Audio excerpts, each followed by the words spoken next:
Qu'est-ce qui se passe entre la Côte d'Ivoire et le Burkina Faso, chers frères, chers camarades? C'est vrai, ça fait un moment, vous ne me voyez pas sur la toile, sachez que je me porte très bien. Sauf qu'il y a certaines activités que nous faisons en ce moment, ce qui m'empêche d'être sur la toile à 100%. Voilà, mais sachez que je suis avec vous. Alors, qu'est-ce qui se passe entre la Côte d'Ivoire et le Burkina Faso? Les informations qui me parviennent me dégoûtent. Je suis découragé de mon pays, la Côte d'Ivoire. Lorsque je vois ce qui se passe, je suis découragé d'Alassane Ouattara.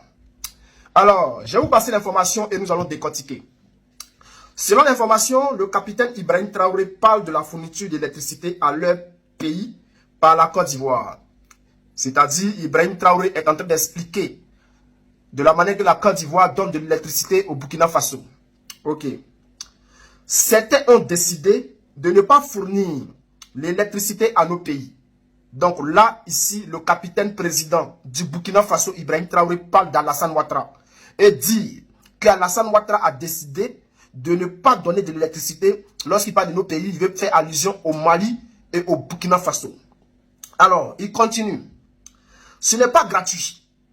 Nous payons et ça contribue à leur économie.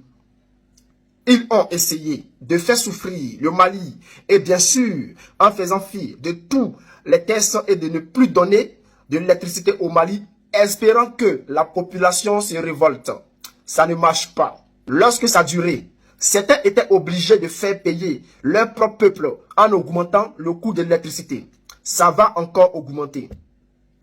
Tout ça nous donne plusieurs leçons, en ce sens que l'indépendance que nous prenons, nous devons tout faire pour qu'elle soit une réalité. Ce pays nous a donné de très belles leçons et nous avons très bien compris. Alors, chers frères, qu'est-ce qui se passe? Ici, lorsque le président capitaine Ibrahim Traoré parle, il parle de la Côte d'Ivoire. La Côte d'Ivoire a décidé de ne plus donner de l'électricité au Mali. En pensant que, bon, quand je parle de la Côte d'Ivoire, je parle d'Alassane Ouattara. En pensant que le peuple allait se révolter contre le président Assimi Goïta. Ils ont échoué. Et maintenant, c'est au tour du Burkina Faso. Chers frères, il y a certaines personnes qui diront, mais c'est à nous, l'électricité, c'est à nous. Et si on veut, on donne. Si on veut, on ne donne pas. Ce qui prouve que l'électricité, là, ce n'est pas pour vous.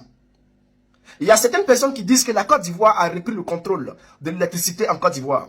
Non, cela prouve que les entreprises d'électricité en Côte d'Ivoire n'appartiennent pas à la Côte d'Ivoire. Et aujourd'hui, nous savons qu'entre la France, le Burkina Faso et le Mali, c'est une guerre froide. Donc, ils font tout pour essayer de faire révolter le peuple en passant par ces manigances. Parce que je ne peux pas comprendre. Je sais qu'Alassane Ouattara, où il est là, quel que soit ce que les gens vont dire, mais Alassane Ouattara n'aurait jamais eu le courage de dire non que lui, il allait arrêter de donner de l'électricité au Mali. Sachant très bien que il passe tout son temps à prendre du crédit. Et lorsque l'argent sort et que ça ne rentre pas, tu finis par devenir pauvre. Alors, pourquoi Alassane Ouattara va se priver de l'argent que le Burkina Faso et le Mali donnent à la Côte d'Ivoire? Pourquoi Alassane Ouattara va se priver des bénéfices de l'électricité qu'on fournit au Mali et au Burkina Faso? Alassane Ouattara n'a jamais arrêté de fournir de l'électricité puisqu'il passe son temps à prendre du crédit. Lorsque tu prends du crédit, il faut rembourser. Pour rembourser, tu vas lever de l'argent où? C'est ce que tu produis et tu vends. C'est ce qui te donne de l'argent. Ce qui prouve que la Côte d'Ivoire produit de l'électricité, mais cette électricité-là n'appartient pas à la Côte d'Ivoire. Alors, chers frères, chers camarades, chers Ivoiriens, réveillez-vous, parce que j'ai l'impression que vous dormez encore. Vous dormez. Maintenant, là, on ne force personne. Si vous voulez vous réveiller là, réveillez-vous. Si vous voulez dormir là, dormez. Nous tous, on est là, on regarde. Qui souffre? C'est vous qui vivez en Côte d'Ivoire. C'est vous qui souffrez. C'est vous, le peuple de Côte d'Ivoire, c'est vous qui souffrez. Sinon, nous là, on se bat pour vous. On risque nos vies pour vous. Mais vous vous en foutez de ce que nous disons. Donc, nous aussi, nous sommes là. Maintenant, si on veut, on parle. Si on veut, on ne parle pas aussi. C'est comme ça.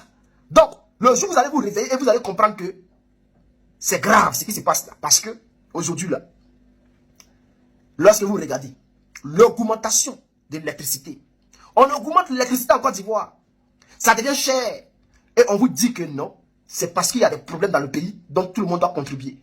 Est-ce que lorsqu'Alassane Ouattara décidait de ne plus fournir l'électricité au Mali, il vous a demandé l'autorisation? Est-ce que lorsqu'il arrête, il décide de ne plus donner l'électricité au Burkina Faso, il vous a demandé l'autorisation? Non. Il l'a pris sur lui avec ses complices. Et ils l'ont fait. Ils ont arrêté sans vous demander l'autorisation. Mais lorsque il doit rembourser les dettes qu'il accumule, là, c'est avec vous qui rembourse les dettes. Parlons un peu de la CAD. Nous sommes tous contents Nous sommes fiers de cette CAN qui s'est bien déroulée. D'accord. Mais dépenser plus de 10 milliards, selon les informations, Ouattara aurait dépensé plus de 10 milliards dans cette CAN pour gagner que 4 milliards. Donc on a perdu 6 milliards. Les 6 milliards que nous avons perdus pouvaient créer beaucoup d'entreprises en Côte d'Ivoire. Selon les informations, comment il s'appelle là, le Cameroun. Le Cameroun n'a même pas dépensé plus de 4 milliards dans cette CAN. Le Cameroun n'a pas dépensé plus de 4 milliards. Mais nous, tellement qu'on veut les yeux de foule, c'est bien beau tout ça. Mais on ne pense pas au peuple. Et le peuple de Côte d'Ivoire ne souffre pas. Hein. Moi, je le pense. Parce que un peuple qui souffre, c'est se défendre, c'est revendiquer. Tout ce que les gens disent, ils s'en foutent. Alors là, quand tu vas parler, ils vont dire non, il ne faut pas tuer le buzz de la CAN. C'est le buzz de la CAN qui vous nourrit, non? On est dedans. Famille, poussez énormément les bleus. Prenez cette vidéo maintenant dans tous les groupes.